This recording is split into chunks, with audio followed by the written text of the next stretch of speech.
willing to trade all the days from this day to that for one chance, just one chance, to come back here and tell our enemies that they may take our lives, but they'll never take our freedom!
Welcome to Anti-Tyranny News Radio here on UCY.tv. Thank you for joining me this evening. One thing we are going to be diving into kind of off the bat, something that I wanted to cover, and that was the Fed. They, again, are hiking the rates, which I've told people this before. I've said on this broadcast before that it's a catch-22. It's the double-edged sword. The Fed has artificially kept interest rates low. So we are overdue for a rate hike, except it's not really the Fed's place to be deciding, free market rates. So we're overdue for the rate hike, but because they kept it artificially low for so long, that there is going to be a consequence for that when they hike the rates, which they have done. And this would be the second time. So to start off, I wanted to dive into a Ron Paul Liberty report from last week where he covers this issue. So we'll go ahead and dive into that.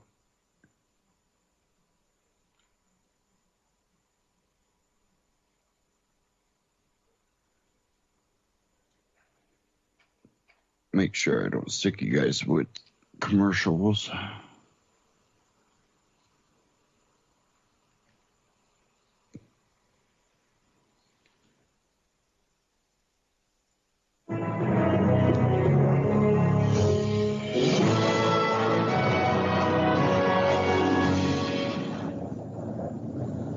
Hello, everybody, and thank you for tuning in to the Liberty Report. With me today is Daniel McAdams. Daniel, good to see you. Good morning, Dr. Paul. Well, very good. I understand you have a little announcement for us today before we start our regular program. Yeah, we're going to try something a little bit different. We appreciate our live viewers. We have so many, and the numbers increase every day, and we want to try to find ways to engage the people that take some time out of their day to watch our program. Right. So we're going to try at the end of the show to take some questions from the comments that people leave. I'll try to pick some good ones out and throw them at you and see what happens. Uh-oh.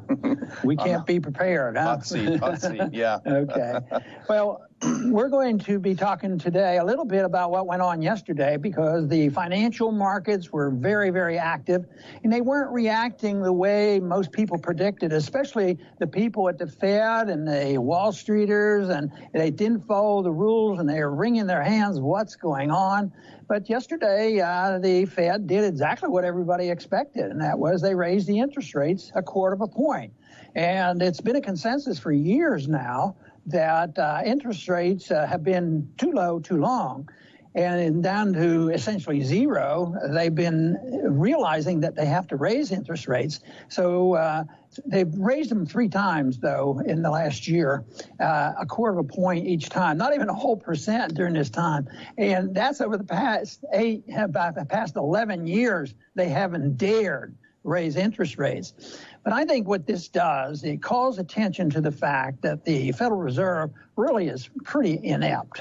They're economic planners. That's the major instrument for planning our economy.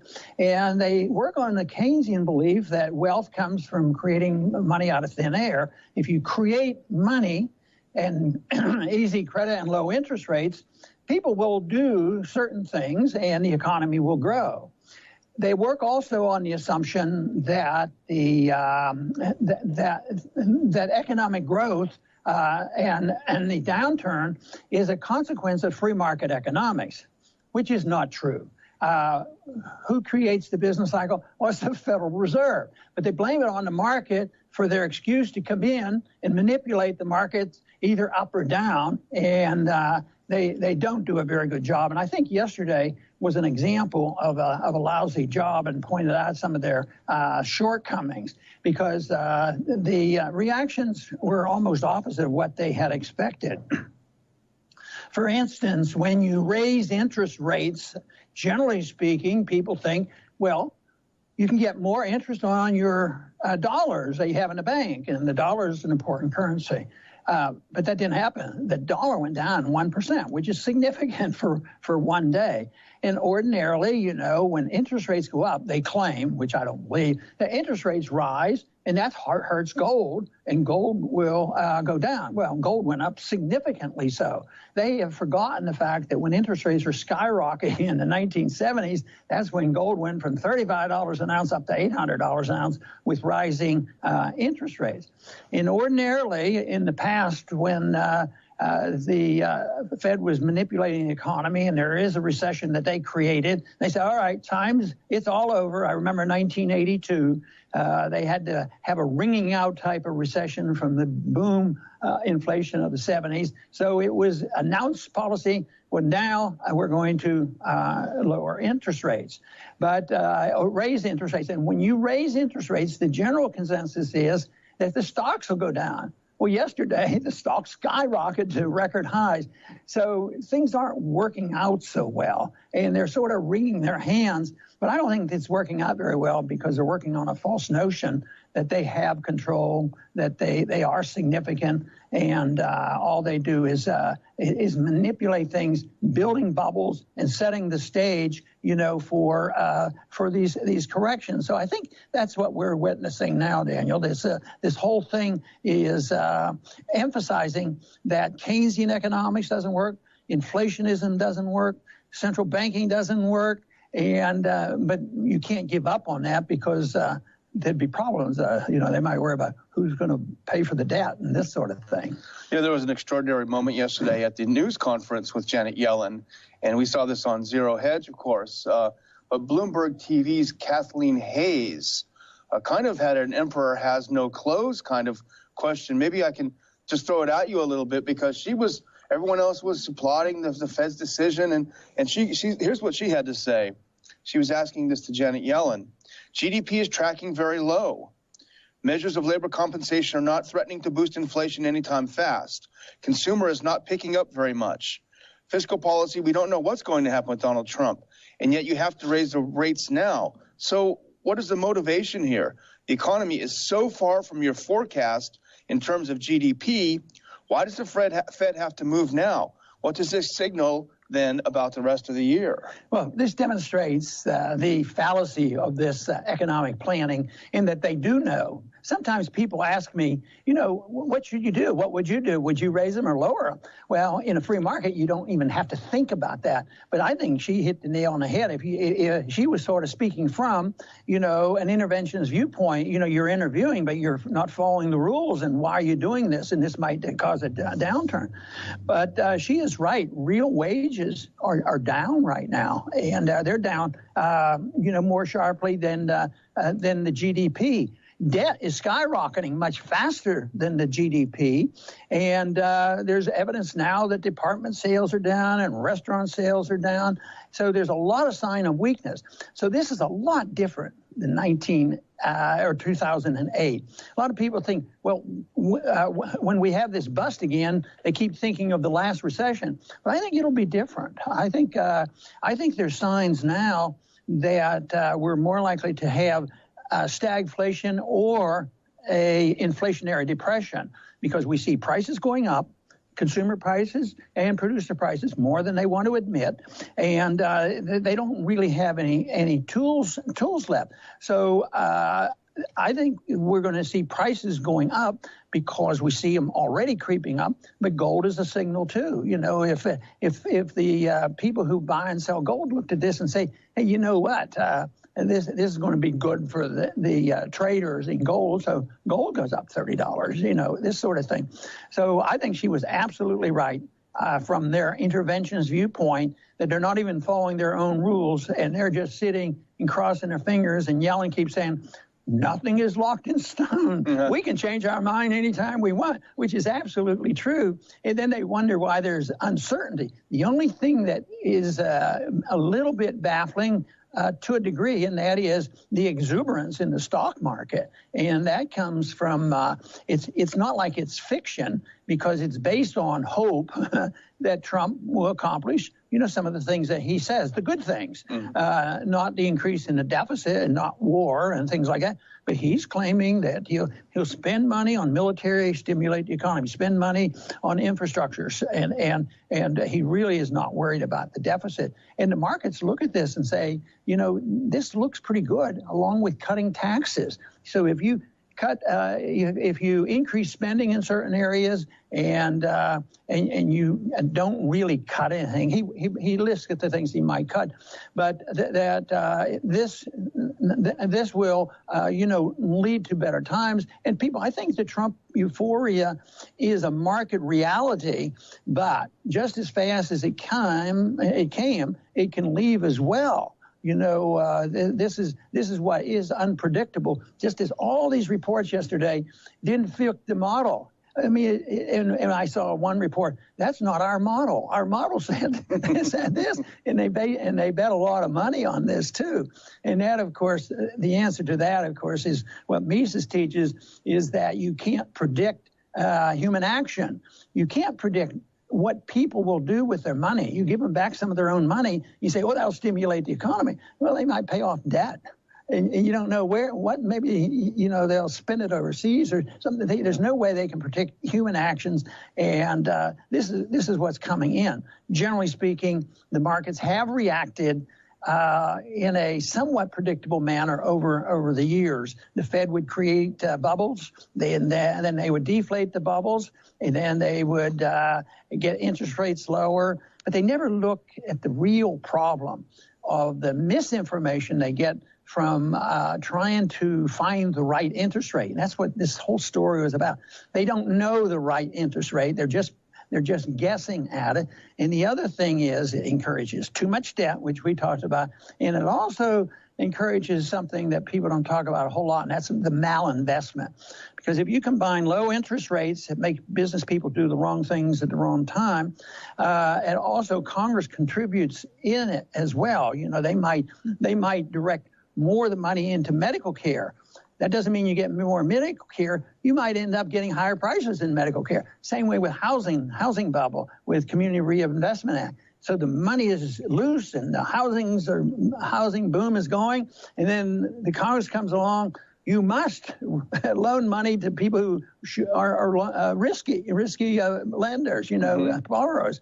So it's just doomed to fail. And I think this is a sign that they never did have much control, and they're going to lose a lot more. And there's going to be some real surprises. And the one surprise that I sort of lean strongly to is that there will be a lot of inflation for all prices, At the same time, the economy will be weak.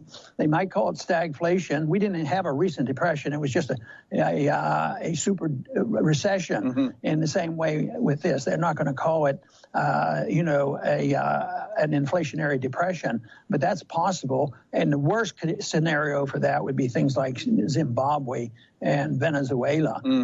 Right now, we're not on the verge of that, but it's conceivable. I mean, paper money can self-destruct in a major fashion, and everybody suffers. We've talked a lot about real news versus fake news on the show. And, these things that you're reciting are obviously from your years and years of research. We also we turned to Zero Hedge. We have this Bloomberg account of the problems. Why are they doing it now? But out of curiosity, I flipped over to the Washington Post, and they had a very different take. Here's what their headline was: Fed raises rates amid signs of a strengthening economy. It had a quote from Janet Yellen. The simple message is that the economy is doing well. Yeah. So it reminds me of 07 when you were warning about the housing bubble and everyone said, you're crazy. Yes, everything is wonderful. And, yesterday I was on one of the shows and they interviewed me. And I suggested it was a lot of trouble. And he said, no, that's not the case. Things are looking real good. And it turns out that we don't know exactly when the correction will come, but it surely will. Now, Gary Kahn, the new economic advisor for Trump, had a comment about the Fed, and he said the Fed is doing a very good job.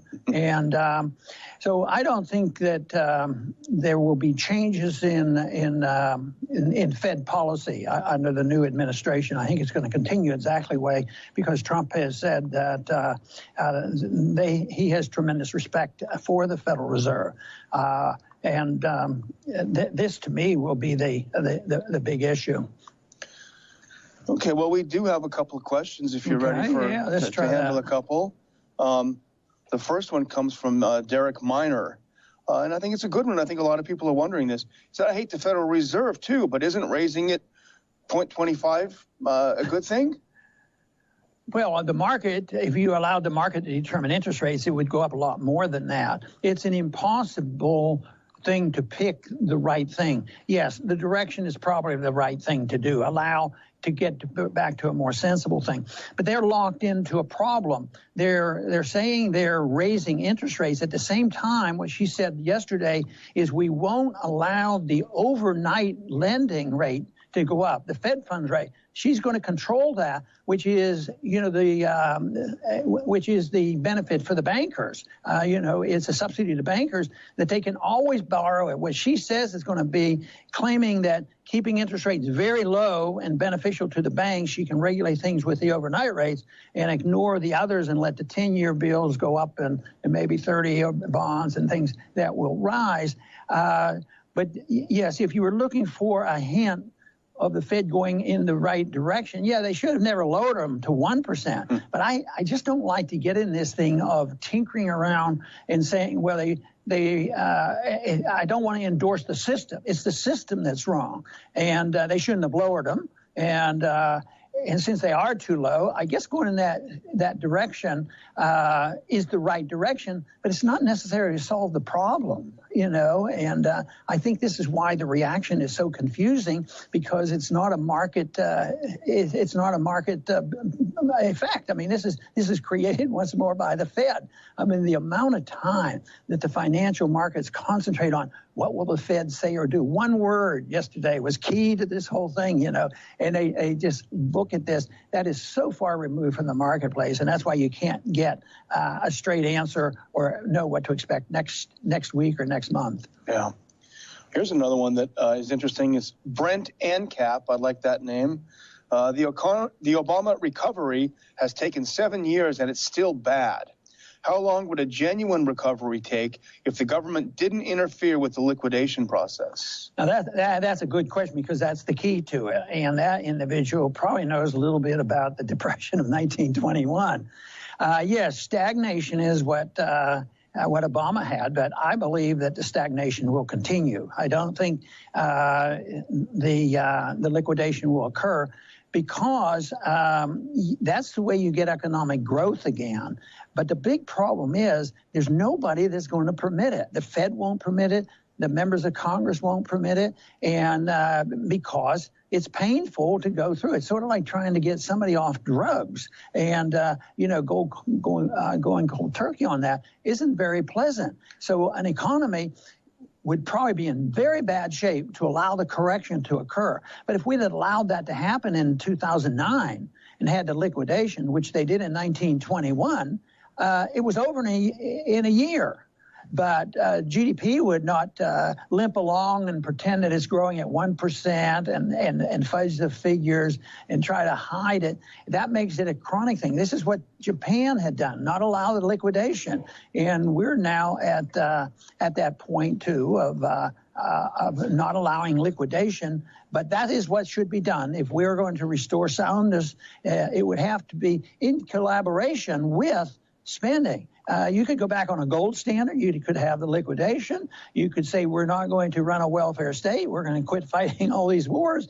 And everybody knows is too much for people they get hysterical over this. But that's the only way you're going to get back to economic growth. Japan's been looking for a way for 20 years.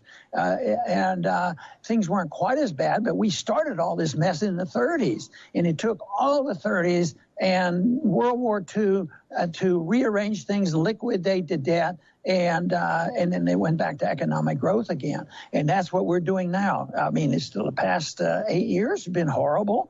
And these statistics shows that it's a very weak economy, much weaker than anybody wants to admit. The GDP is just, not growing. I mean, debt is growing tremendously, but not the GDP. In fact, we have a great chart that shows this. We talked about this before the show.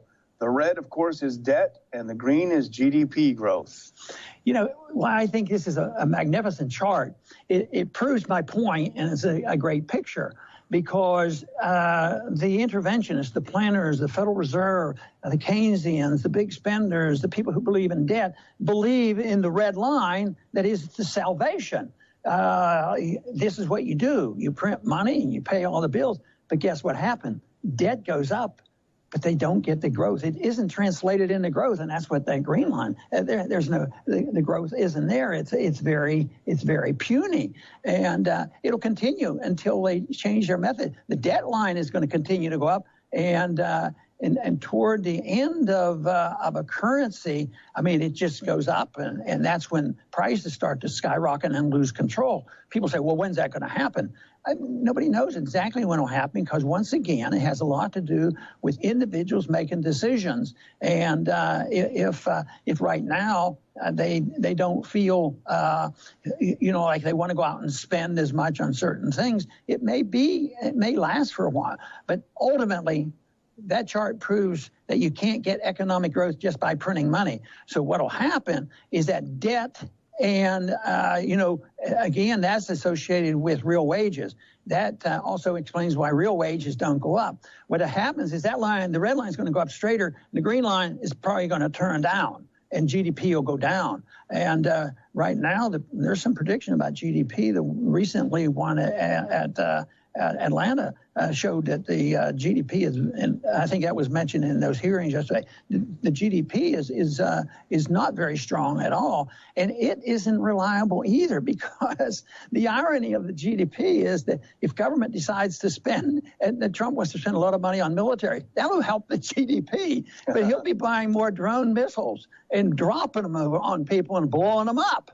And yet that added to GDP. In contrast, if you took that money, you have to ask the question, instead of what? Where would that money be? It would have been left in the pockets of the people. They might have been able to afford their health care or something like that. They might have been able to afford education for their children. But that's sort of the unseen that is difficult. But right now, I think the trend doesn't look real good, and that this raising, they're talking about 3 or 4 more times this year to raise interest rates. I just don't think that's going to happen. I think reality will set in, and they say, "Oh, it looks like the market doesn't like this," and they'll go back to removing this token effort, which means hardly anything of a 0.25%, and thinking that's going to solve our problems. It's not going to do that. I know we've got a lot of charts today, but you mentioned military spending counting as GDP. We have a great chart here that we got off of Zero Hedge of Trump's proposed budget, the cuts and the plus ups. Yeah. And look at this, the cuts, big cuts, this is what he claims, Health and Human Services, AID, education, HUD, agriculture, all good, all good. Then you go down toward the bottom, look at the defense budget, look at the gray line.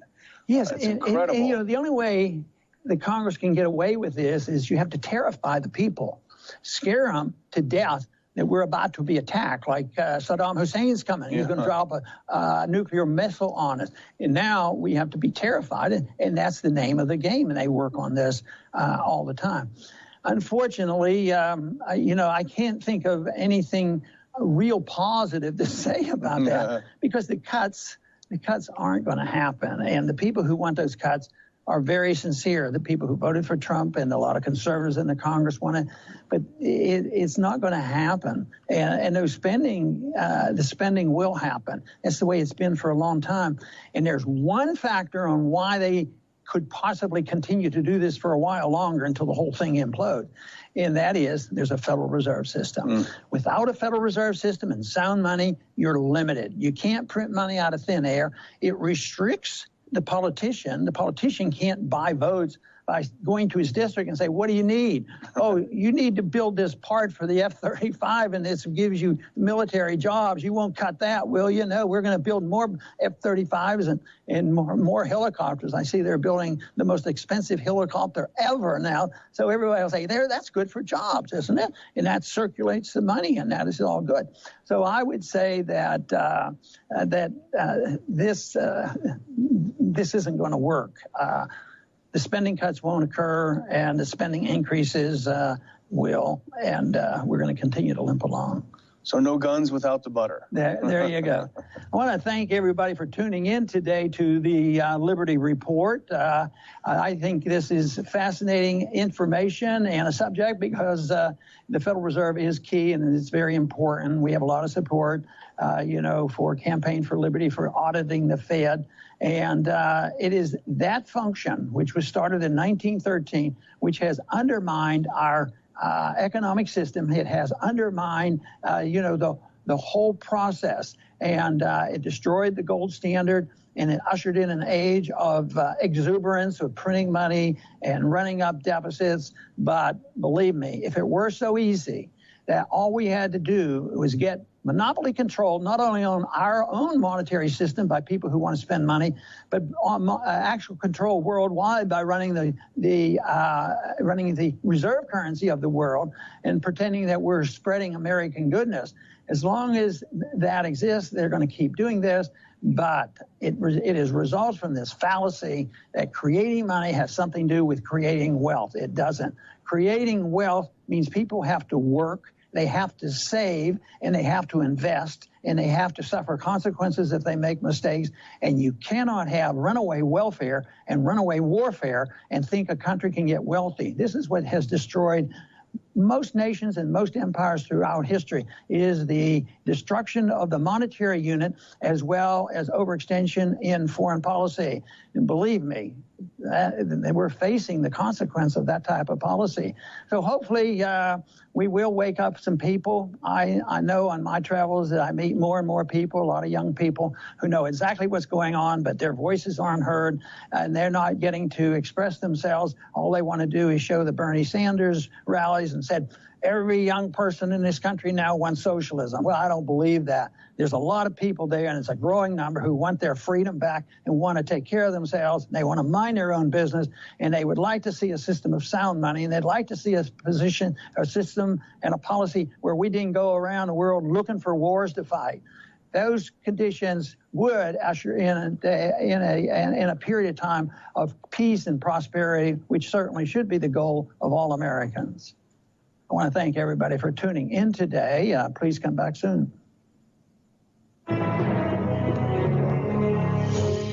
Ron Paul Liberty Report, RonPaulLibertyReport.com, and Ron Paul Liberty Report on YouTube. Check them out, subscribe. Now, with the hike going up, it really was not anything to do with our GDP getting better, our economy getting better, people doing better off. There, a lot of the growth you see, they always want to champion the growth. But what you got to understand about the growth is it's a recovery. We're still not anywhere near where we were when they lowered the rate hikes, or lowered the rates. And hiking it back up, what does that, follow in the new administration? It really follows the defense budget. They see, hey, government's going to start spending a crap load of money, and because it's in the defense, sector, it'll have a little bit of everything, AI, robots, it's going to have manufacturing. They're going, look at how good this will be. Well, it will be for the companies that deal in that, but there's still a lot of industries that might have nothing to do with that. Your favorite clothing brand out there probably isn't making something. Not saying they aren't. There might be some companies that are, but I don't think every clothing line out there is also making things for the Defense Department. So, what does this really do? Well, it's going to raise our debt.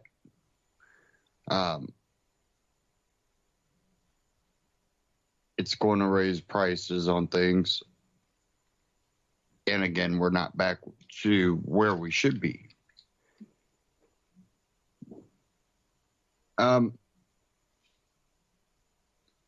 When you look at how the Fed operates, it's always a after, effect. After something happens, then they go in to try to affect the market. And, well, usually by then it's too late to be able to do the measures they want. There is no, 100%. It's probably more around, this is probably 25, 30% likely this will help at all. So, what's going to probably end up happening is the wage gap, the class status gap will get bigger again, because prices are going to go up. People that are left in the middle class are probably upper middle class. In that sense, what you'll probably have, because our middle class is diminished already, is that upper middle class that's still left, that they will probably end up, they have value when it comes to their job. They're not going to be, the person that manages a whole bunch of McDonald's or something that are, chain owner, one of these chains. You're a district manager, you're able to multitask, handle all this, you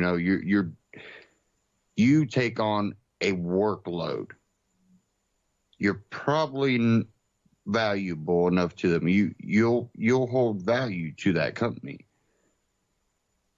But the cashier make a minimum wage kiosk,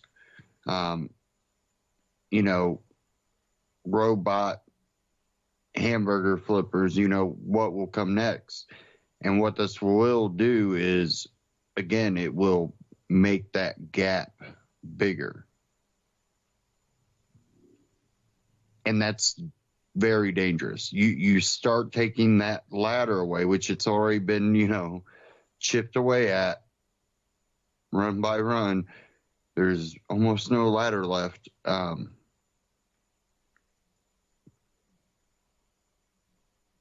We start moving into a society movies are made out of. And unfortunately, we don't have superhumans right now that tend to be on our side. We don't have magical powers. So, you know, I don't see a whole bunch of heroes. I see enslavement, but that doesn't mean that's what's coming. I don't want to be fear-mongering, but again, you know, how far do we allow these politicians to get away with this? There are politicians, very few, but politicians in Congress that believe in freedom still. They might not be, you know, as libertarian, or they might even be more libertarian than you when it comes to looking at the idea of freedom. A lot of them do believe in the Constitution, which I do to a point. I believe definitely where we're at today, and in the time that the you know, Declaration of Independence and Constitution and Bill of Rights were all written. I think that is a good stepping stone away from, you know, a dictatorship or, you know, this oligarchy that you tend to see, and tyrants. And I don't see the Constitution as an end all if you're really in search of freedom. But if you want to look at where we're at today, if you want to look at where the colonists were the time these documents were written, you see a stepping stone towards freedom. A freer society where ideas can be explored, where inventions could be made, where you weren't stifled by the government. Now, there's flaws, and execution was very flawed.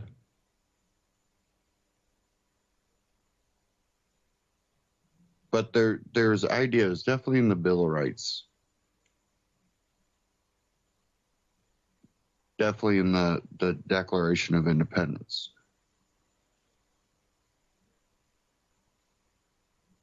There's things in there that if you want to look for what counts you, do you have these things as a free person? You're told that you're free. Are these rights, whether you believe them to be God's rights or natural right, do you have these rights? Has government been restricted from abridging any of these rights?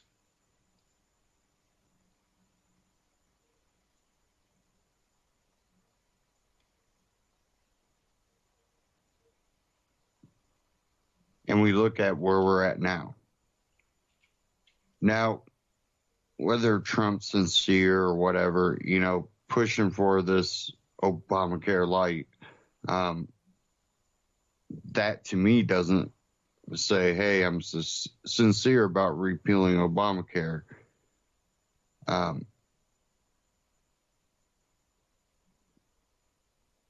But, you know, he mentioned to replace. Well, I don't know if there should be a full replacement. There really should only be one that insurance companies can trade within the borders of the country, not a state.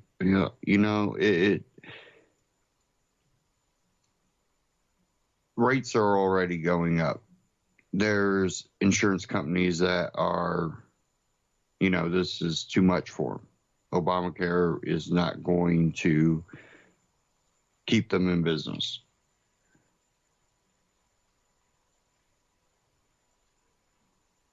And if you went back to the way it was and then added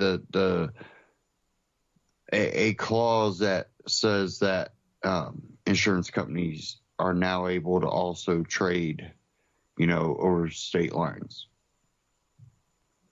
you would have more insurance companies. Therefore, you would have more competition. Therefore, prices would start dropping. What they were proposing, Obamacare Light. Let's just kind of cut a couple little things here and there, and yep, that's a whole new bill. Yep. No.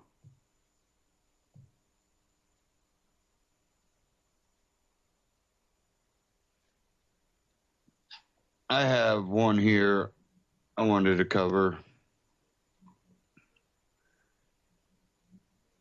And this was actually posted 2 days ago, but this is at fee.org, Foundation for Economic Education. Ryan Care is worse than Obamacare. So, they claim by cutting out, hey, we'll just cut, right here, we'll cut the edge over here, and look, it's a whole new bill, when really it's just Obamacare Light, because they trimmed a couple of things off. Well, when they trimmed those couple of things off, were they things that helped the Obamacare work better? Or did they take Obamacare and make it worse? And this is Nathan Keeble, again, from fee.org, Foundation for Economic Education. Says after 7 years, Republicans finally have the chance to fulfill their promise of repealing Obamacare. With the Republicans in control of the legislative and executive branches of the federal government, the only thing standing in their way is themselves, apparently a formidable foe. Titled the American Health Care Act, the Republican establishment unveiled their plan to repeal and replace the Affordable Care Act, and it was quickly met with controversy among members of their own party. For his part, Trump has intervened to threaten any lawmaker who opposes the establishment. He made it very clear he's all in on this legislation, said Representative Kevin Brady. After a rough meeting with the president, it was a central pillar of his election and arguably swung the election in his favor. He had one job. He is now using his power to do something very different. Senator Rand Paul has chosen to refer to the AHCA as Obamacare Light. It's an apt name as the bill keeps in place the majority of the Obamacare, namely the supposedly popular provisions. These huge compromises have caused Senator Paul and members of the Freedom Caucus to openly oppose the AHCA, and with good reason. By picking and choosing the parts of Obamacare they think are politically expedient instead of the full repeal they promise, the GOP's proposed bill will exaggerate the ACA's problems instead of fixing them. How Obamacare broke health insurance. To understand the problems with the AHCA, one has to understand some of Obamacare's main provisions. the reason they exist and how they all fit together. The original purpose of the ACA was to provide insurance coverage to those who had pre-existing conditions. The first step taken to achieve this goal was simply to prevent insurers from rejecting these people. However, if the ACA's architects had stopped here, insurers would simply have offered plans to cancer patients, for instance, that had $1 million premiums, and their goal would have gone unaccomplished. This potential loophole led to the provision that gave us the community rating system, which forced insurance companies to charge everyone essentially the same price for similar plans, with a small amount of leeway given factors like age. Community ratings brought about their own problems.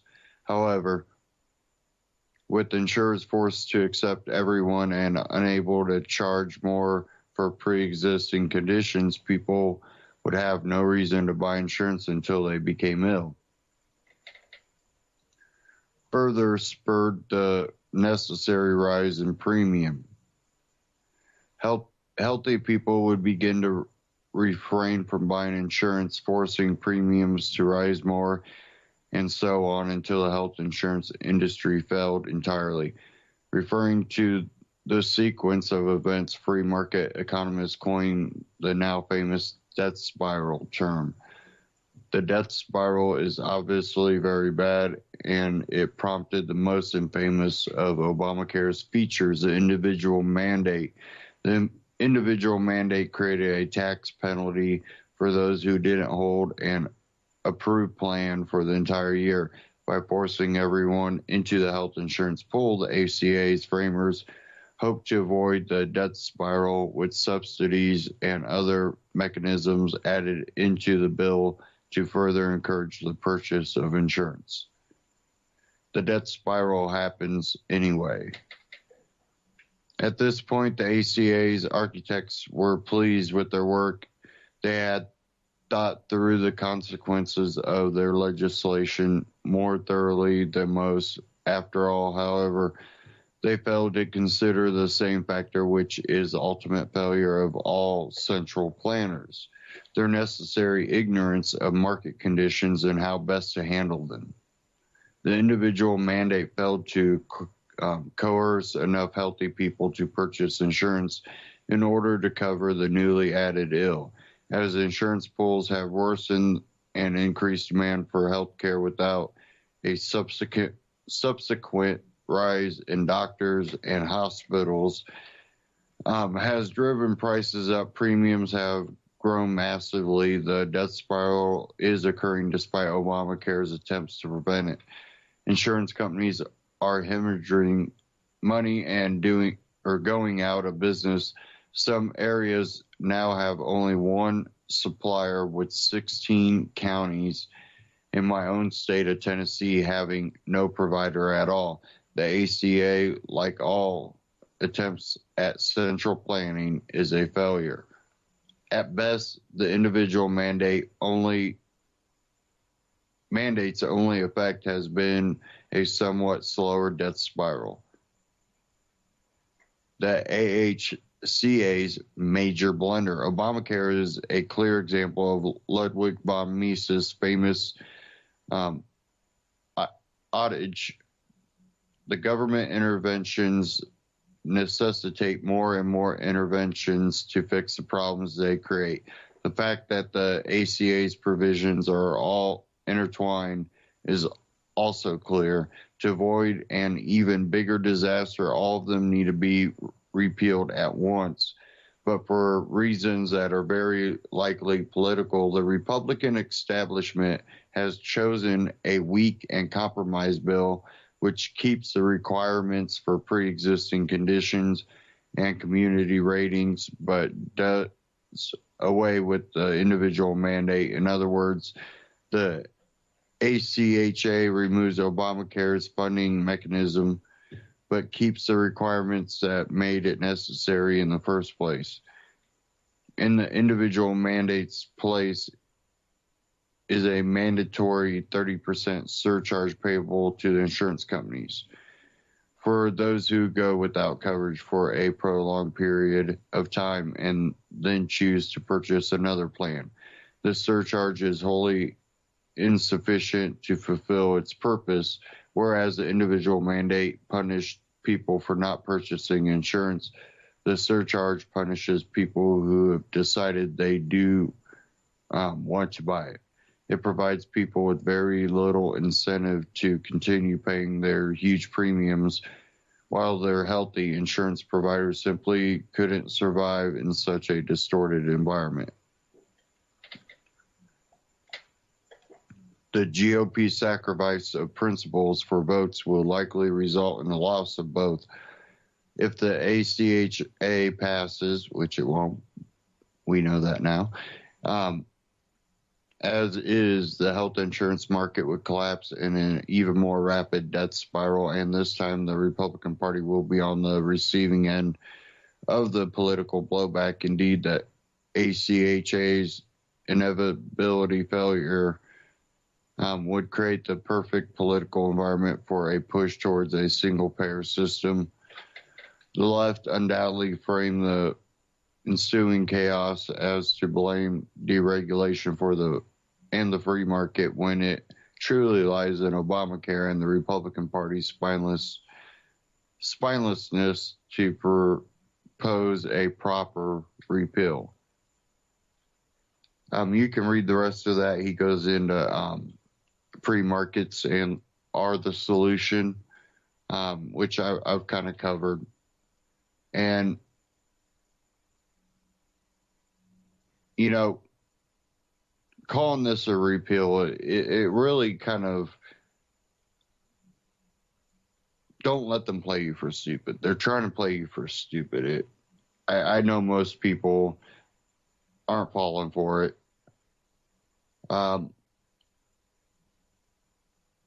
You know, I read an article, I think, where was that? I think it was off of Bloomberg, that Trump, even though, you know, has come out and, you know, said that he likes Paul and think, you know, he tried hard, you know, behind the scenes, the aides are not happy with the bill that was even proposed. They blame Ryan. Now, will this hurt his position as House Speaker? I don't think it will, for the simple fact that the establishment is going to keep their people in a position like that. I just don't see, you know, them taking him out and putting another one in. Now they're going to go for tax cuts probably next. That's what Trump is pointed to. And I'm not going to be surprised if it's just going to be in our BS, you know, bill. Where, you know, how many years do we do this? People go, oh, we got an outsider now. He sided with, you know, Ryan.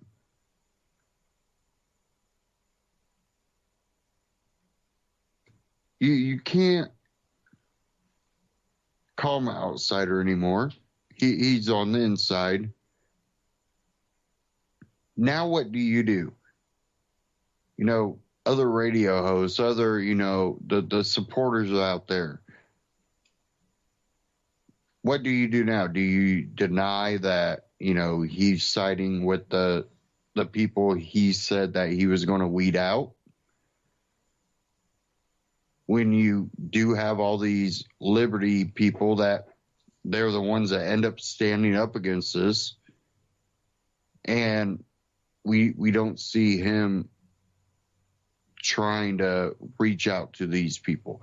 And don't, just because he brought them in and basically told them that, you know, we need to vote for this, we need to vote for this, we need to vote for this, that was somehow reaching out. That he gave an ultimatum. He basically tried to play the bully game. In a way, it was kind of a bluff, but it also, was a bully game. Now, I don't really care because, mature and grown people can deal with it, and they did. They still stood against it. You can try to bully all you want, it's not going to get you anywhere. We're looking at the facts. The facts don't change because you think we need to pass it. The facts are that was Obamacare light.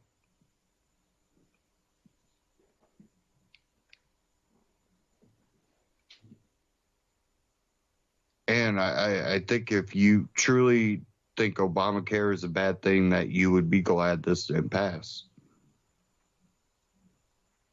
Because that article basically, covered it. It would have brought Obamacare down a lot more.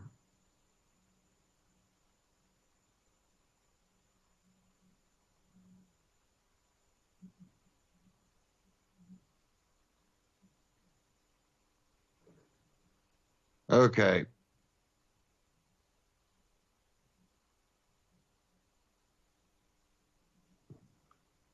I want to get to a couple other things. I just need to get some of this down.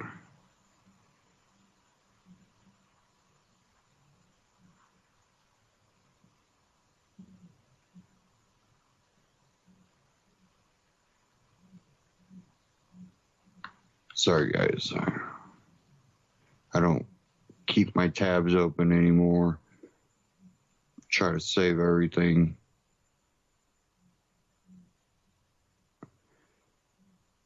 I want to get into a little bit of censorship going on. And I've talked about this in previous broadcasts that, they've already been doing this. They kind of go after the smaller people, and they've been working their way up. Many people have been on Facebook, we've already had to deal with a lot of this, all the way back to, the Ron Paul campaigns.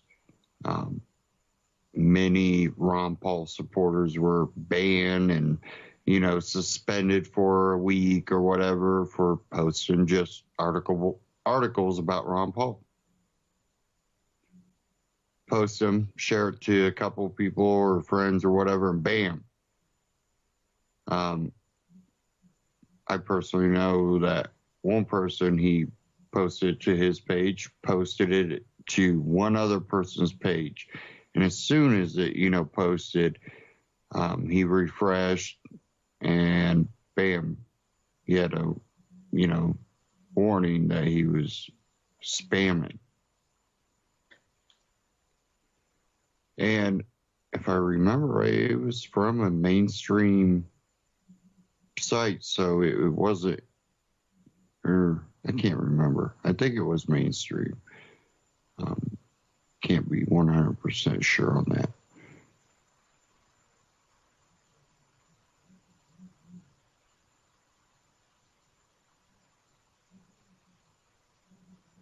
Okay.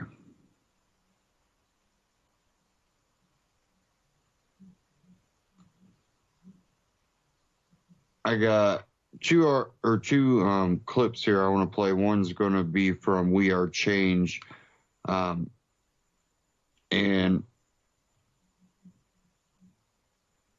he's going to cover how not to be restricted, censored, or demonetized on YouTube. So we'll get into that one, but first I want to cover one from AMTV. And this is about Google wanting to censor. And we'll kind of get into that, but I'm going to play these this clip first. We'll talk a little bit about this one, and then we'll get into the other one. So let's go ahead and dive into this one from AMTV Christopher Green. Here we go.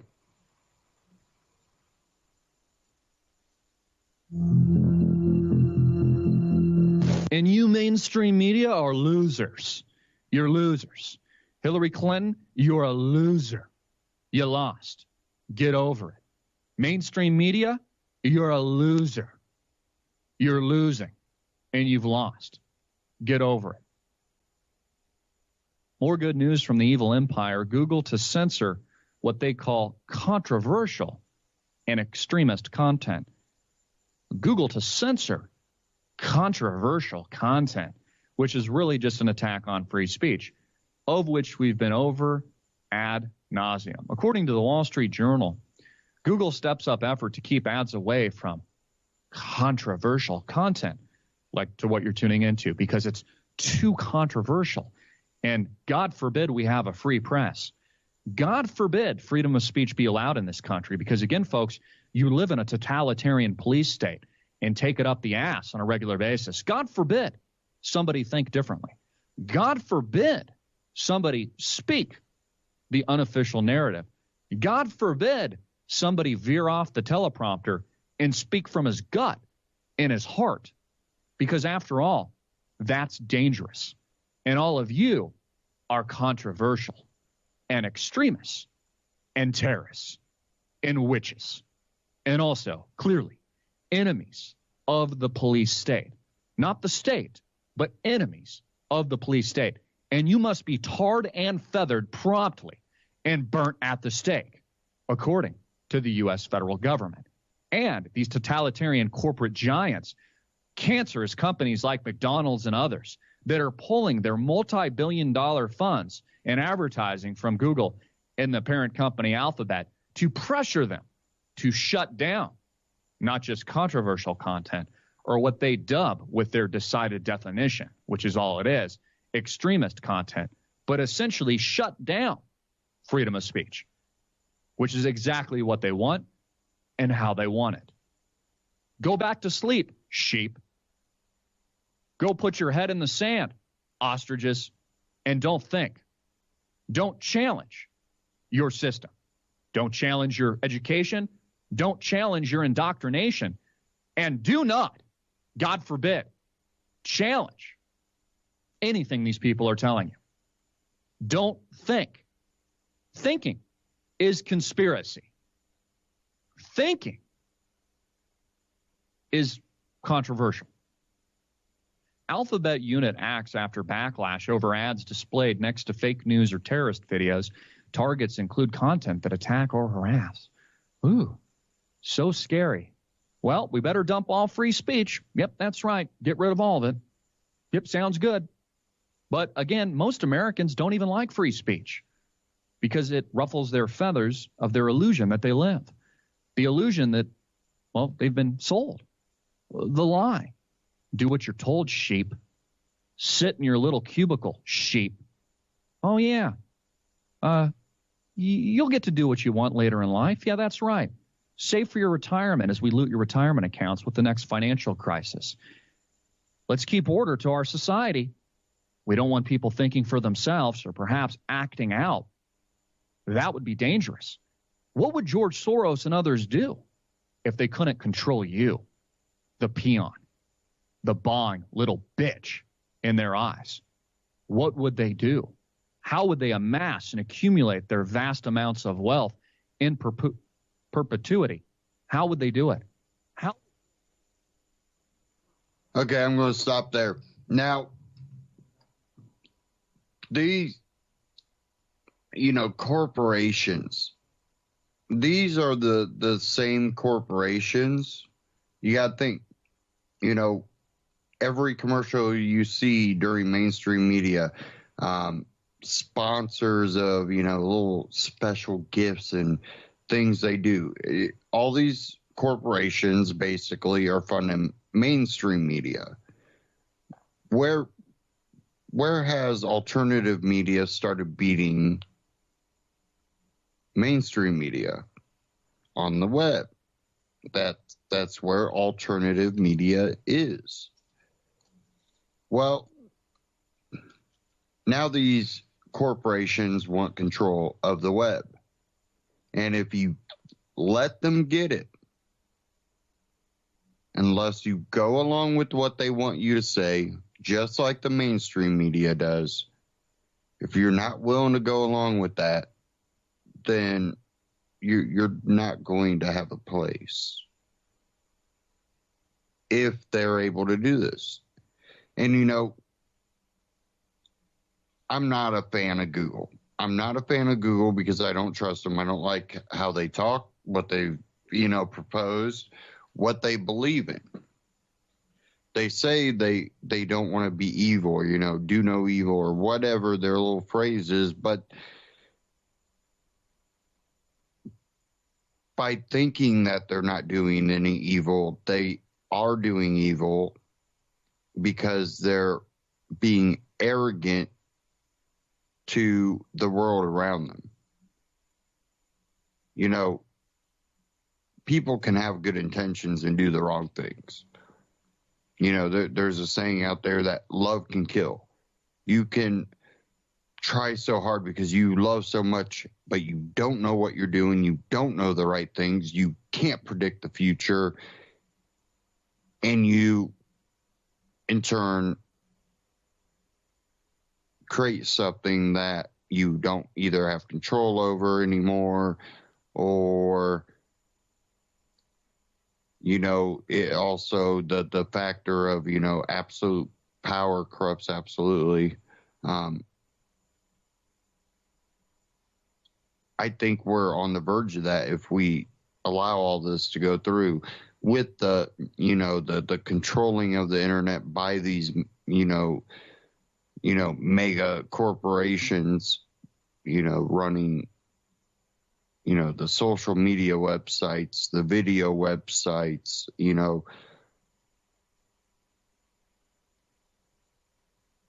it's way too easy for them to get super rich off of this. And then that absolute power tends to absolutely corrupt them, even if they believe they're doing good. They're so detached. And they also don't understand or respect individuals' rights.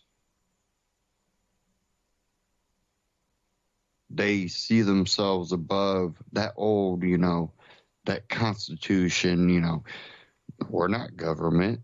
We're bigger than government. We have more knowledge. We have more information. We know everything about everybody.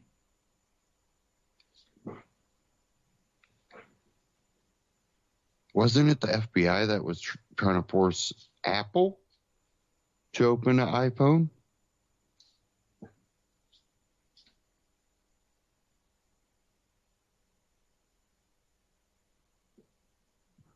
Who was holding the cards there for the most part? I want to play a short clip. And this was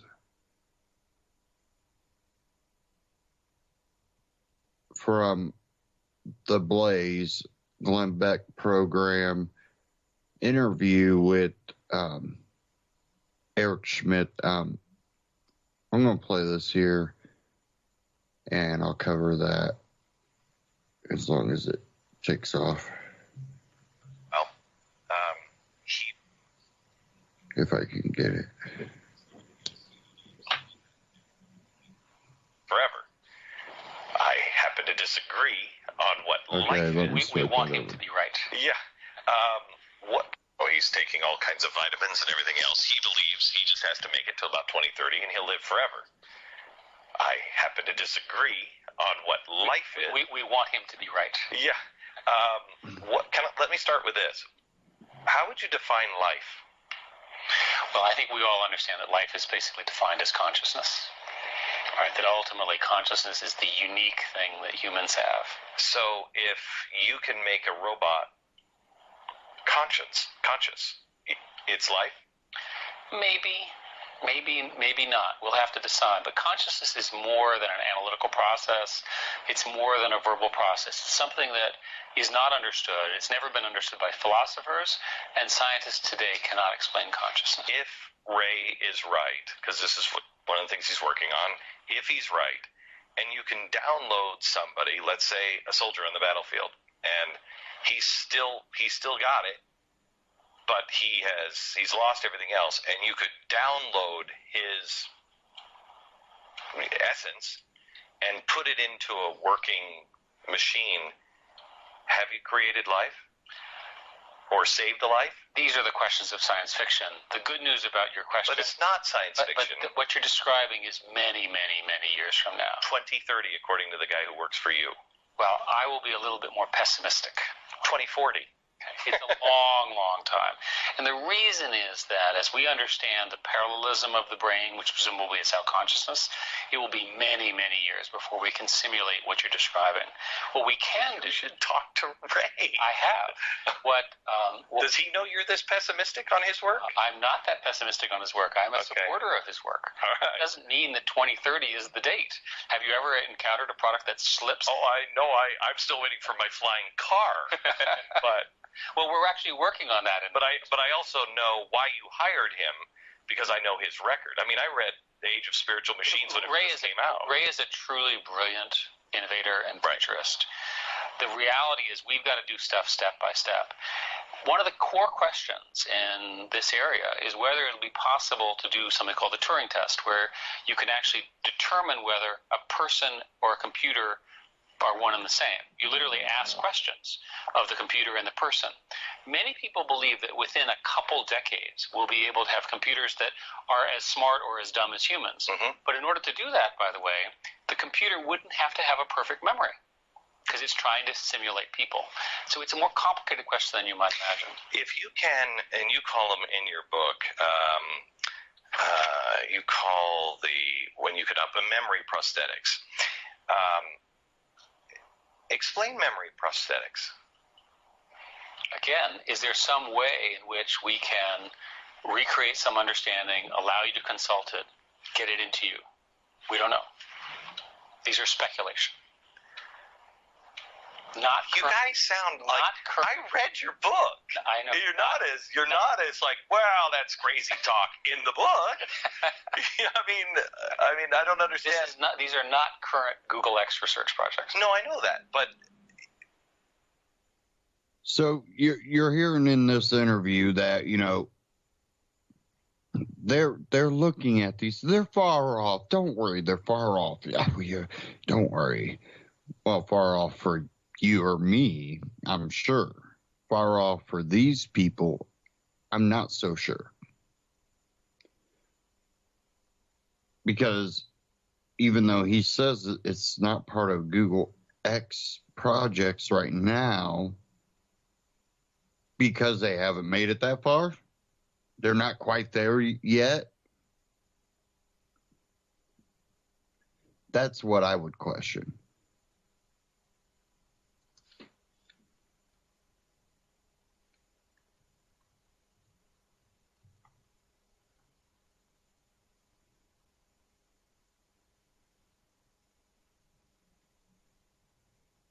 And I really want to find this other excerpt out of Glenn Beck.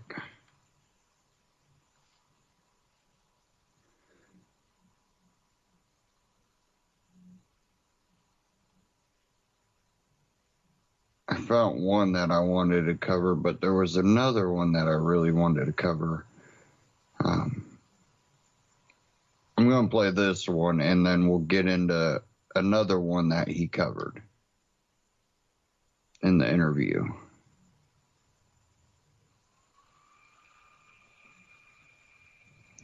Let me see if I can find it. Social robots. And you go into talking a little bit about, and which is really great, how, you know, with fMRIs, you're going to be able to replace limbs on people. You're going to be able to do... But the discoveries ahead of us in genetics and biology and so forth will make our lives much longer, much safer and much healthier. Right. So, for example, building a genetics database allows us to give you personalized medicine. Cost of genetic sequencing is in the process of falling to $100 a sequence. It cost $10 million to do the first one. Now it takes $100. It's just phenomenal. So you'll go in, you have some problem, they'll do a genetic sequence, and they'll say, this is the best drug to fix your problem that we know about. Okay, so let me go back to let me use this as a jumping off point, but I want to go back to the social robots. You bring up medicine, and you make great case on what can happen. However, the rest of the world, including the United States, is now headed for socialized medicine. We're headed to a single payer system. It is anybody with half a brain knows that's where we're headed. You are suggesting in the book disruption of the best kind. However, who disrupts when you have a single payer system? Who's really disrupting? How does all of that work when you have a government say, no, you'll do it this way? So how does all of that work? So, let me make a case that for us to get through this, you've got to have some spaces for innovation and disruption. You've got to have, let's say you're right, 49 states are one way, a 50th state has to be a different way. You've got to have a place where the new ideas can be tried, where new approaches, where the regulators don't clomp on everything down. We've got a problem of joblessness in America and in the Western world, and computers are beginning to replace some of the people's normal activities. Computers replace robots are replacing people on the assembly line, that kind of stuff. Where do those people go? They need jobs. Where do those jobs come from? If you look at the math, they come from new, fast-growing companies, disruptive of one kind or another. It's true in technology. By the way, in other areas, in oil and gas. The whole fracking revolution created a huge number of jobs because technology enabled those jobs. We need to make sure that whatever governments we have, and this is not just in the U.S., but especially in Europe, that there's a space for innovators, that there's literally room for them to build new companies, create new wealth, create new employees, and so forth. Frankly, you've done it here on your show, right? It's a classic example. So, they have these big, elaborate ideas, these crazy ideas, I believe. There's legitimate things, and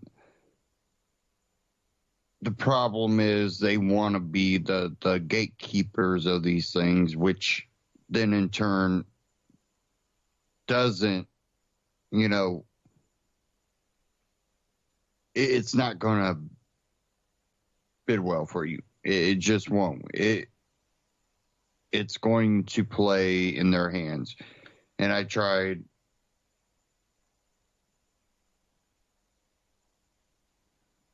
Hold on.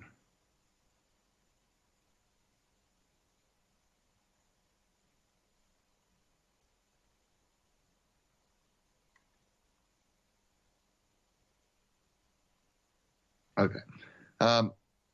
I try to find the clip that he talked about it, but Glenn had brought up, and I'm not a big Glenn Beck fan or nothing like that, but I do catch his show, and he's had some interesting guests on, and those are the ones I really tune in for, like when he had the two Google execs on, and you heard Eric Schmidt doing a lot of talking, but he brought up Google trying to be basically the gatekeeper of the search engine. They want to basically have that monopoly on that market. You don't hear anybody go, let's go Bing it, even though I think Bing is decent. Again, I don't trust any of the big search engines. I try to look for the anonymous ones that search multiple search engines. Otherwise, things get buried and you never find them.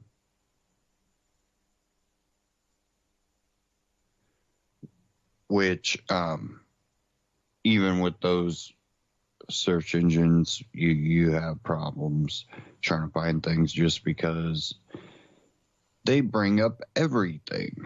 There's definitely no middle ground, but they're getting better. A lot of them are newer, but with Alphabet Inc. and Google X and all these different things, Glenn Beck brought up the simple fact, if you're going to be that knowledge bank, basically, you're going to have everything, you'll be able to find and do everything. He goes, well, what if I'm paraphrasing all this, but basically, what if I'm an inventor and I want to search if there's a patent on something?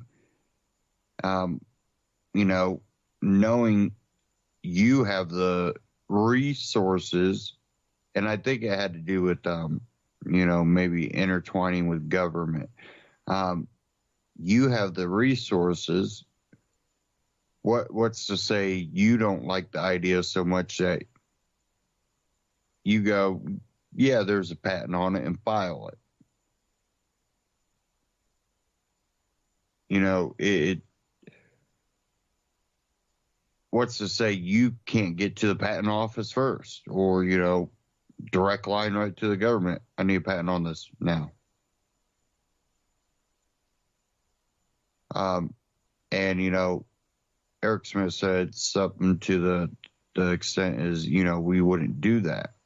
We do no evil. Okay, you create a system that gives the ability for something like that to be able to happen, and you claim, well, I'm righteous enough, it won't happen. Well, you must believe in, that you're going to reach eternal life and have eternal control over this company to be able to say something like that. Otherwise, you're really just arrogant, because you can't guarantee who's going to be in charge. And with the power you create, again, absolute power corrupts absolutely. And we see the fallback coming from the corporations, but we're also slowly seeing fallback coming from a lot of users. Google will basically have to, and this is probably how they'll play it out, they will have to raise more money from the ads, meaning they'll get, bigger payouts for these big corporations playing ads, because they're going to have a lower, channel number. They'll censor people. They'll do what they need to. Either, comply with what they want you to push, the political correctness, or you get kicked off, and therefore the ones that are left that go along will be fewer. Therefore, the money that'll come in will have to be more. Then the people left will benefit from that and keep pushing propaganda, basically.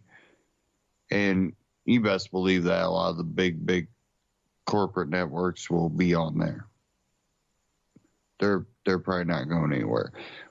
But, every time you see this, what comes out of this is other platforms that give that freedom again. And I think we're starting to see it. Now, I do want to get into this one from We Are Change. And this one is how to not be restricted, censored, or demonetized on YouTube. And I think this is very important if you're active on YouTube. So we'll get into this.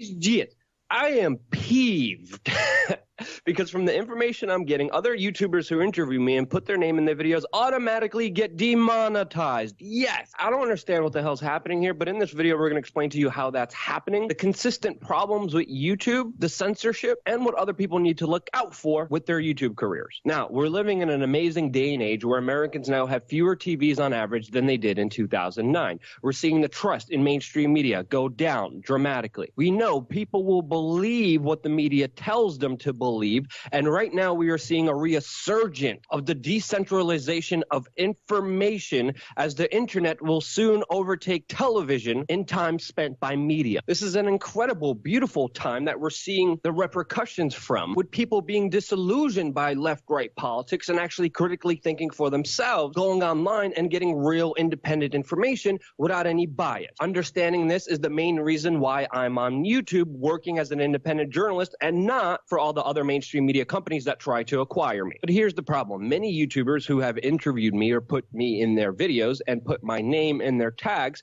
have gotten their videos demonetized. This one is from a podcast that I did in Chiang Mai, Thailand, about being a digital nomad and traveling. This also happened to my second friend in India, where he filmed a vlog, and the same thing happened to him. Automatically, his video was demonetized because he put my name in the tag. His video was put up for review. He deleted my name, and then automatically demonetization came back on those videos. So am I blacklisted? Is my name automatically going to have anyone who interviews me or talks about me demonetized? Because it seems like that's exactly what's happening, and YouTube is not responding to any of the questions that we have for them. Myself and my YouTube manager have made multiple attempts to contact YouTube to ask them what the hell's going on, and surprise, surprise, there's no freaking answer. But I do get their notifications that they're demonetizing my videos because for some reason they're not advertiser friendly. I'm also seeing my YouTube numbers go dramatically down when my likes ratio is extremely high. And compared to other videos, that ratio makes no sense at all. They used to allow me to review videos for monetization, but right now they're just cutting it off for some of them. And now we have the latest controversy with restrictive mode that we've been hearing about all on social media, which is a YouTube opt-in setting that allows people to screen content that they prefer, that they don't want others in their family to stumble across while enjoying YouTube. And guess what? Independent news, totally restricted. No videos available. My channel, completely gone on restricted mode.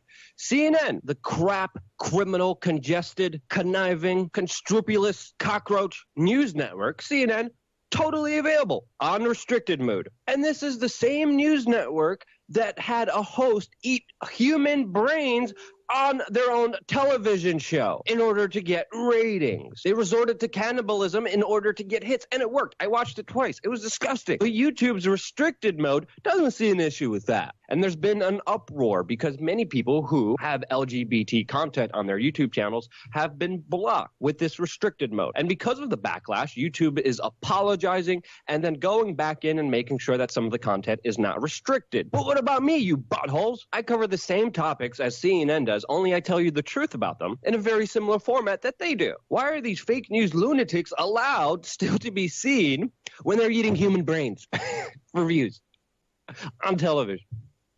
Ugh. Now, The Guardian explains exactly what's happening with YouTube, which of course has to pander to their advertisers, who of course don't want their ads shown along racist or violent or hateful video. And some of them have pulled out. And YouTube is a private company and they could do what they want. But it should be known by everyone that their pandering to these advertisements is destroying its core base of creators. And a lot of creators, not just me, are getting hit with demonetization, leaving many of us disillusioned, pissed off, and angry at YouTube because, as a company, they don't even explain what's happening to you. They don't tell you what's bad. They don't tell you what's profane. They don't tell you why they demonetized the video. They don't tell you about their algorithm. They don't tell you what you can and cannot do. They just screw you. Some people more than others.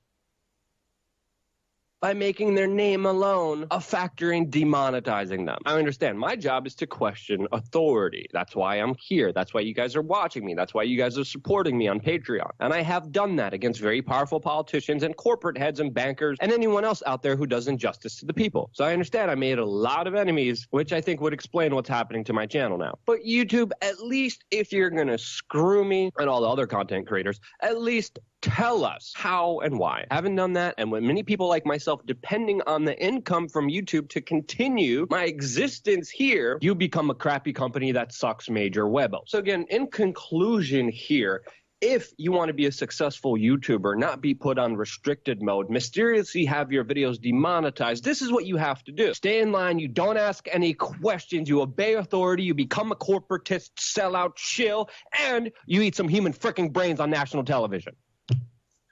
That's exactly what YouTube is telling us. Again, to deal with this new level of censorship, you should know that we have a full running news organization with a number of journalists and editors on wearechange.org producing new content for you every single day. What you could do is you could sign up on our email list so you could bypass all the bullcrap, censorship, malarkey, hooey, and get information from us directly one-on-one without a butthole company standing in the way of us. And most importantly, the people who are still continuing this operation by donating on patreon.com/wearechange, thank you from the bottom of my heart, because if it truly wasn't for you, I would not be here. And in this So that's We Are Change, wearechange.org, We Are Change on YouTube. Check them out, subscribe. Now, he points out the same thing I point out. You want to be able to make money on YouTube now. Just go along with political correctness, what the corporations want to push, a lot of leftist ideology. So yeah, you go ahead and just go along with the system. Don't talk out against it. Whatever mainstream media is doing, just parrot them, and you can make some money, or do dumb things. Something that I don't know, be a teen mom on YouTube. I'm sure that'll get some. Go along with the political correctness, and you'll make money because they'll keep you around. But something's going to come out of this. Something is going to come out of this where you're going to have more of the freedom companies, the people in companies that support, the freedom of speech, look at a lot of this and can't believe it. Might have friends that make money on YouTube now getting censored, put on the restricted list. So we have all this going on, and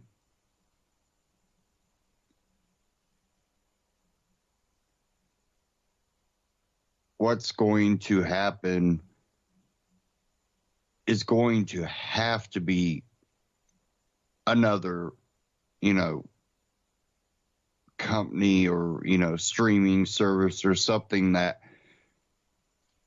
comes out of YouTube's ashes. Someone creates something better than YouTube, and gives people the opportunity to make decent money doing it.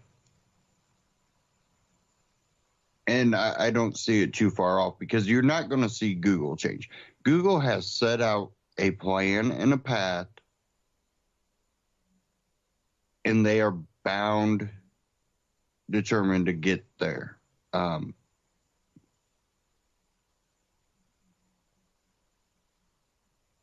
And the collusion between, companies that are under the same umbrella company as Google, and the intertwining with government and the Defense Department, even though I wish they would stop using that term, because we have plenty of defense and we wouldn't have to raise defense spending if we were only worried about defense.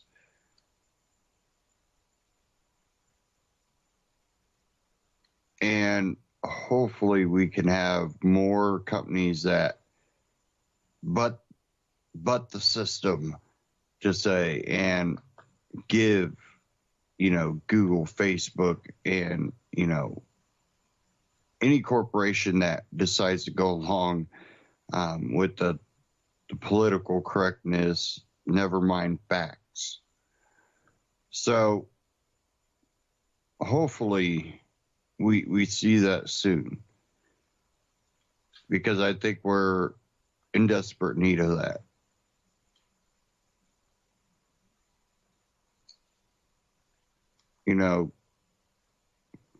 We've seen companies fall, but we have become complacent with the media platforms that are out there, and now that they got us, they are now weeding out what they don't like.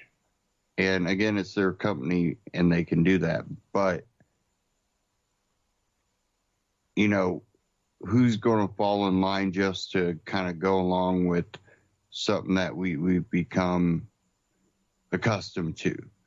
Or are we going to have enough people go, once these platforms come out, I'm on top of it? And I've seen, people talk about, there's these platforms.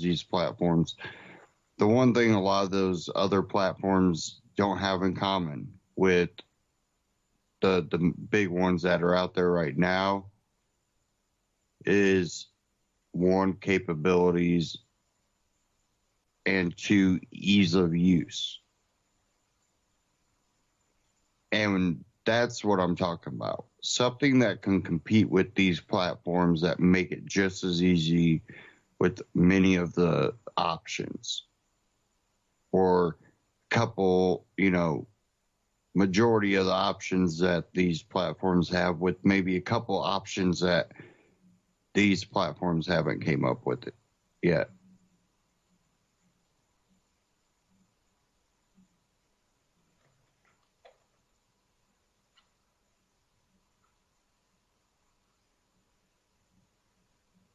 Okay, let me see. Where are we at in the broadcast? Okay.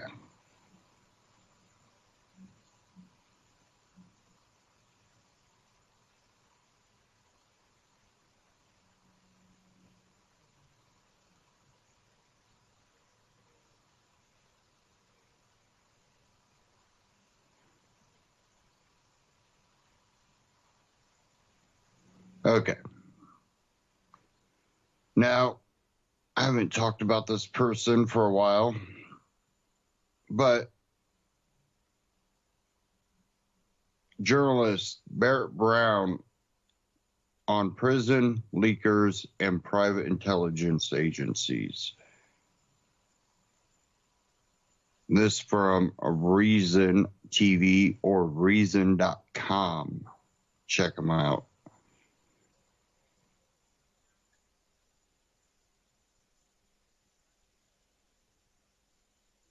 Yeah, Robert Smith's life is over. So when I say his life is over, I don't say I'm gonna go kill him. But I'm gonna ruin his life and look into his fucking kids. Barrett Brown spent more than 4 years in prison, in no small part because of this YouTube video, in which he appears to threaten an FBI agent.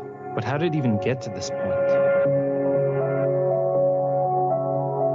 Remember the hacker group Anonymous? The guys who wear Guy Fawkes masks and release ominous videos threatening to take down government agencies, corporations, and religions like Scientology? We are anonymous.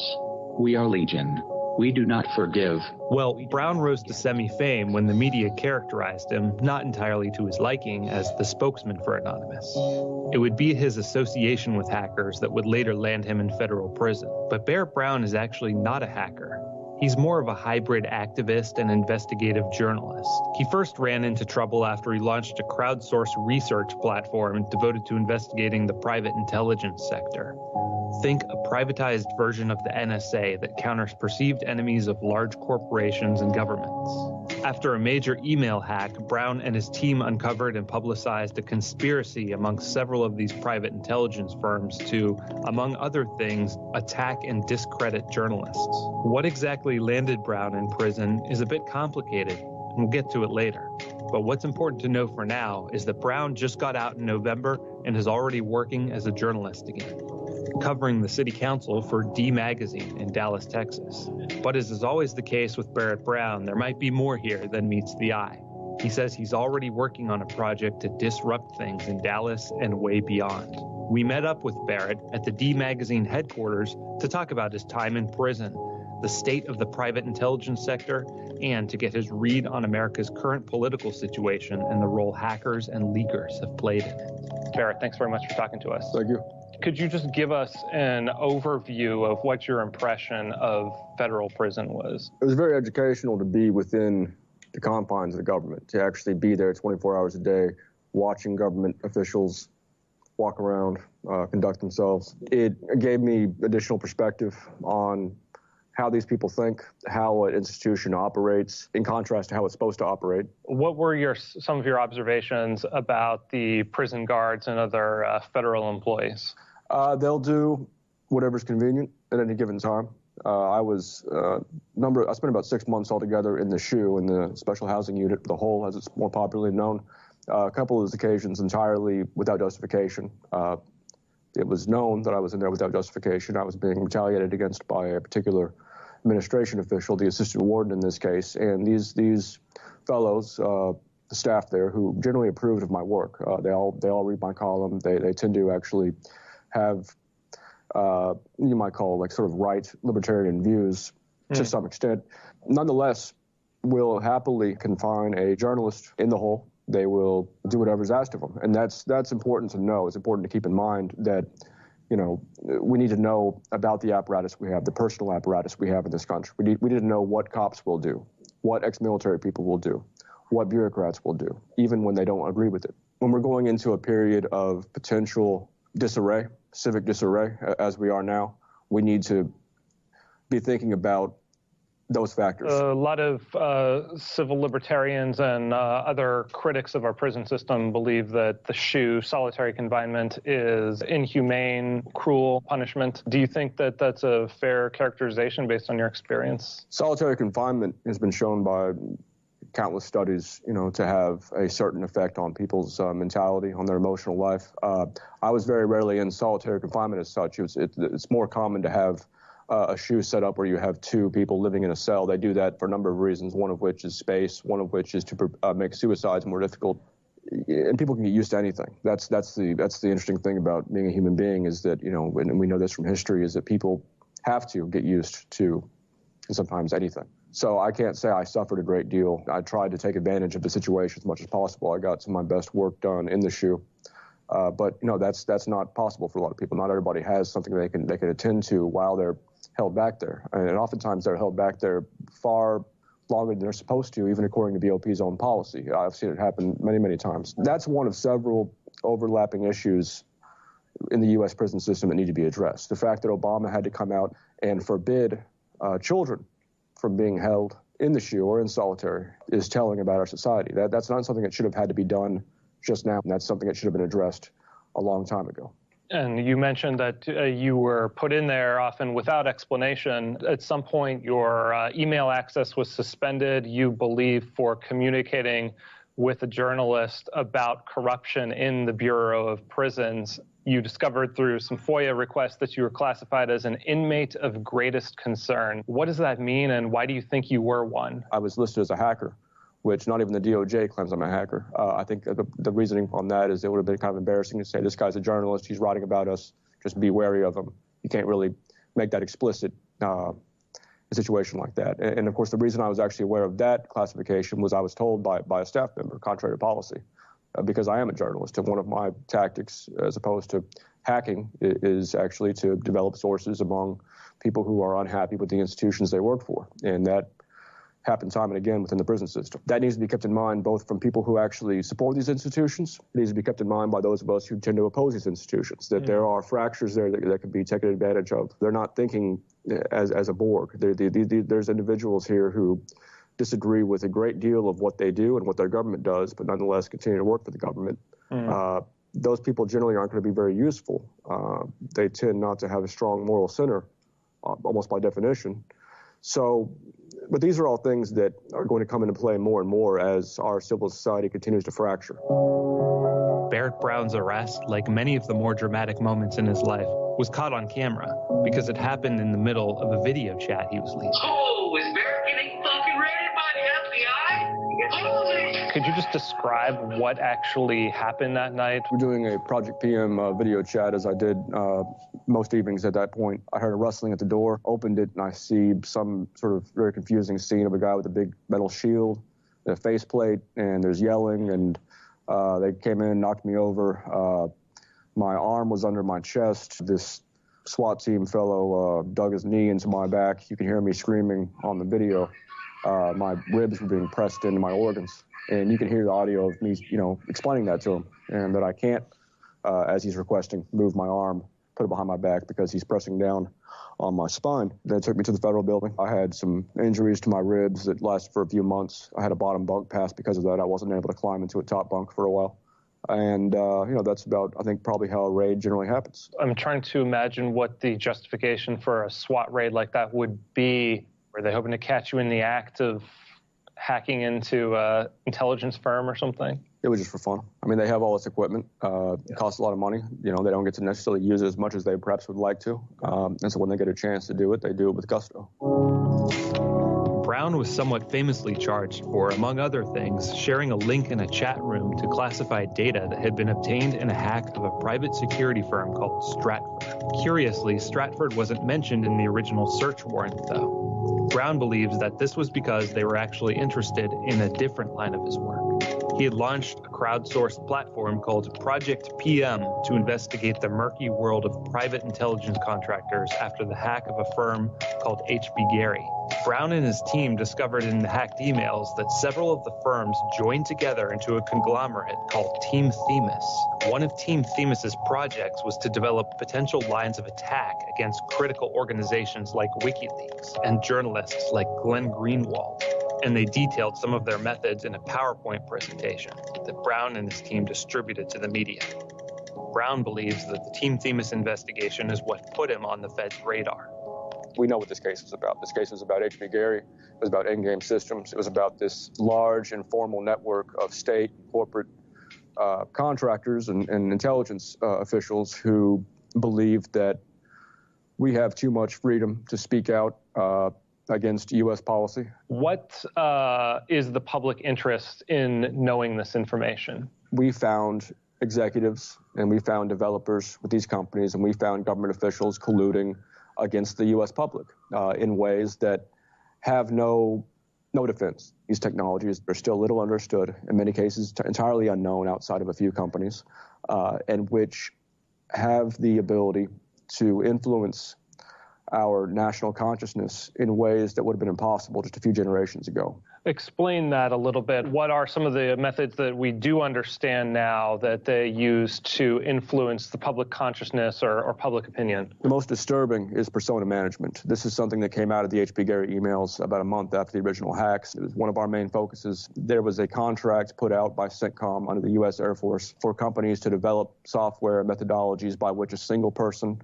sitting at a desk could control, say, 10 to 20 fake online people with names, backgrounds, histories. The software facilitates their conversations from day to day, as in they're able to maintain a certain, not just speak in a different language, through translation software, but even maintain a particular cadence. Remember what was said. And that can be used in a number of different ways. I mean, if you've seen, what can happen with a single person just in a very primitive way creating sock puppets online in order to, fake incidents, and incidents are what drives our media coverage. Given the systemic problems with our media, when you start bringing in these alliances of companies that can now alter the public perceptions in ways that are still understood, we're looking towards a period of extraordinary confusion, even beyond what we've had in the recent past. One of the FBI's moves during the investigation was to charge Brown's mother with obstruction of justice for moving a laptop out of their view. He says this is what ultimately sent him over the edge and led him to create this bizarre 3-part video series in which he appears to threaten the lead investigator on his case. The threats against an officer charge stuck during the plea bargaining, during which Brown's legal team negotiated down from a maximum sentence of more than 100 years to 63 months. What was your mindset at that point when that video went up? I had gotten off heroin a while back. I was using Suboxone, which is a synthetic opiate, to control my heroin addiction. And I was trying to get off Suboxone at that point. I also stopped taking an antidepressant called Paxil that I've been on for the past few months. And apparently when you do that, it kind of leads to a manic state. But the more important background on that was that, for the past several months, I've been actively investigated by the FBI. They raided my apartment. They raided my mom's house. They'd taken a number of computers. They'd issued threats to indict my mother. I felt that at this point I was going to go under, and then my mother might, go under as well. So I had given up, conventional methods of bringing this to attention. I decided to make a video explaining everything that had happened, what had been done by certain people associated with H.B. Gary, who had posted my actual address, which was hard to find at that point, and my mother's actual address for the Zetas during a point when the Zetas were supposedly going to come kill me because of this anonymous operation. The Zeta drug cartel, right. Just to be clear. Yes, those would have been regarded as illegal had we done them against somebody. But the fact that these ex-military people were doing them, and the fact that it was all kind of on Twitter and online, I guess perhaps struck many journalists as sort of amorphous internet drama, as opposed to a real thing that actually mattered. So I'd given up asking for help. I figured that my only option here is to lay everything out, explain what's happened, make an ultimatum, explain that if they come back again in conjunction with what I consider to be a criminal conspiracy against me, very similar to the criminal conspiracies we'd already exposed, that I would defend my household against any FBI agents. In addition to that, separate from that, I also said that I was going to ruin this federal agent's life. I was going to do exactly what Aaron Barr had been shown to be planning against the families of activists as part of his Team Themis operation. It wasn't a violent threat. It was a threat to use these same methods. But ultimately, because the way the indictment was phrased, the way they cut out part of that sentence, and the way they conflated two different sentences from different parts of the video, the quote the press got was more ambiguous than the actual one I delivered, which could be seen on the video. And so there was this conception that I'd actually threatened to kill this agent. So these were all flimsy charges. Nonetheless, I did eventually plead to it because the alternative was to go to trial with FBI agents who had already lied about me several times on the stand in different hearings. And that's generally, you want to avoid that generally. There's been critiques of Anonymous and WikiLeaks from all angles, but the one I'm most interested in hearing your response to comes from people like Glenn Greenwald and Edward Snowden, who say that the uncurated release of information, releasing, innocent people's credit card information and so on, is actually damaging to the project of transparency. What's your response to that? On the whole, there's a number of reasons not to release large caches of information. One of which is that when you do, it's not very effective. It tends to work better if you release parts of it that you've analyzed, or you release parts of it to different journalists you work with. And that's actually what WikiLeaks and sometimes Anonymous, for the most part, has done. I was always opposed to kind of the stuff that LulzSec did when they kind of went off the reservation in summer of 2011 and just started hacking things for fun. And that's really what it was. There were times when they would say, we're doing this to remind you about security. Well, that's bullshit. They weren't doing that. I knew these guys. They were doing it for fun, and to some extent, since it was being done in part under Hector Monsegur Sabu, who at that point was an FBI asset, there's reason to believe that that kind of behavior was encouraged by the FBI. But the FBI wouldn't have had to step in and get them to do that. That's the kind of stuff that segments of Anonymous had already done.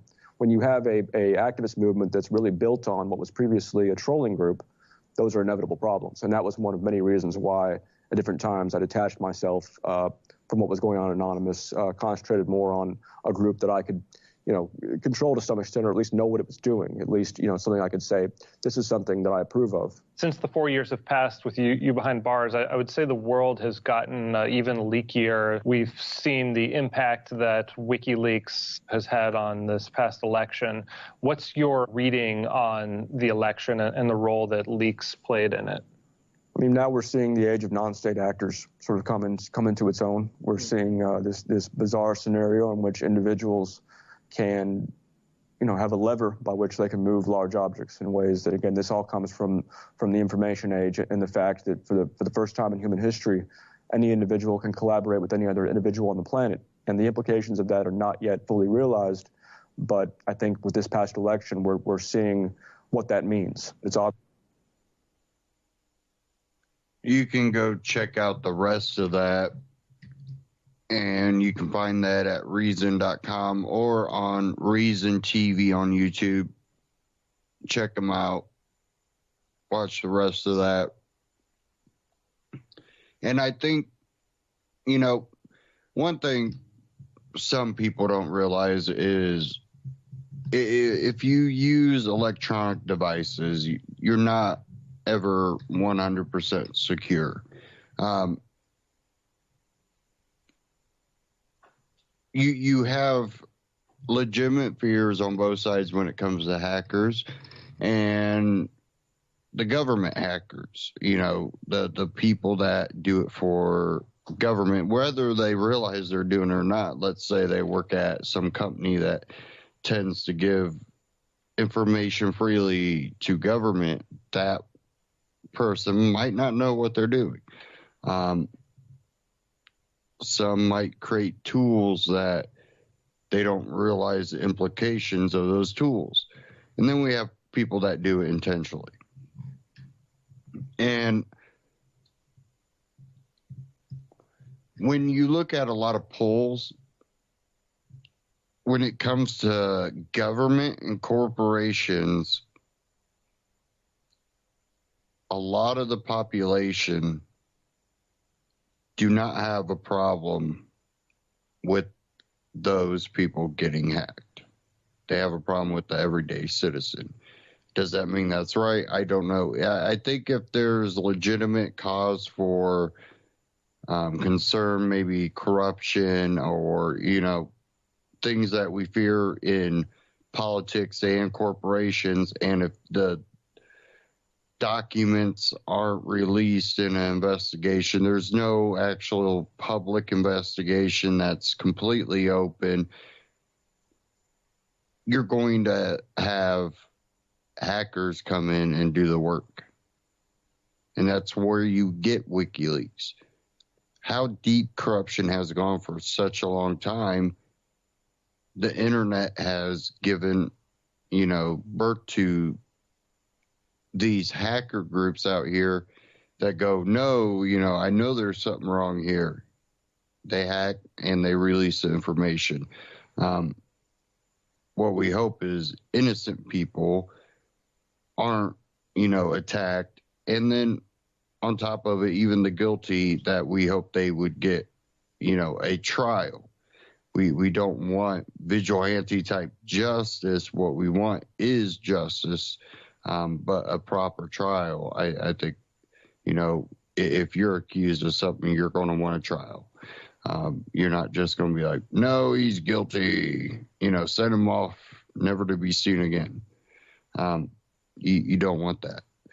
So we have to take that into consideration too when we look at other people we believe may be guilty. They still deserve a proper trial. Violent action is just going to cause more chaos, definitely in our very fragile state as a society right now, with so much pandering to, let's start, race war over here, back and forth. And I don't believe everybody that's, trying to bring awareness to maybe, discrimination is on that path, but we know there are actors out there trying to stir that up. Everybody stay tuned here on UCY.TV. Great broadcast coming up after this. And don't forget, go to UCY.TV, scroll down towards the bottom. There's an Amazon button down there. You click that button, it'll take you to Amazon. Shop Amazon through UCY TV. You get the same great prices, same great shipping rate. And at the same time, UCY gets a little kickback that helps cover operating costs on the network's end. Very important, definitely, in the environment we're in now, where a lot of the ad services that could help, networks like a lot of UCY and other alternative media, it's slowly being cut off. So when we do have these options to make $1 here and make $1 there to help cover operating costs, that is always gratefully appreciated. So again, UCY.tv, scroll down on the bottom, click the Amazon button. And I want to thank everybody for tuning in tonight. Stay tuned here on UCY.tv, and I will catch you next week. And, you can't be in despair. We have to be able to rise to the occasion for freedom. Take care.